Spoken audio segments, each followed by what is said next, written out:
నగరంలో ఏర్పాటు చేసిన టూరిజం కాన్క్లేవ్ లో సీఎం చంద్రబాబు పాల్గొన్నారు. ప్రముఖ యోగా గురువు బాబా రామ్దేవ్తో కలిసి పర్యాటక క్యారవాన్లు ప్రారంభించారు. టూరిజం రంగంలో 2 లక్షల కోట్ల పెట్టుబడుల లక్ష్యంగా ఈ కార్యక్రమం ఏర్పాటు చేశారు.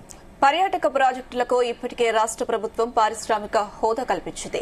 పర్యాటక అభివృద్ది సంస్థ 10,039 కోట్ల పెట్టుబడులపై ఒప్పందం కుదుర్చుకోనుంది.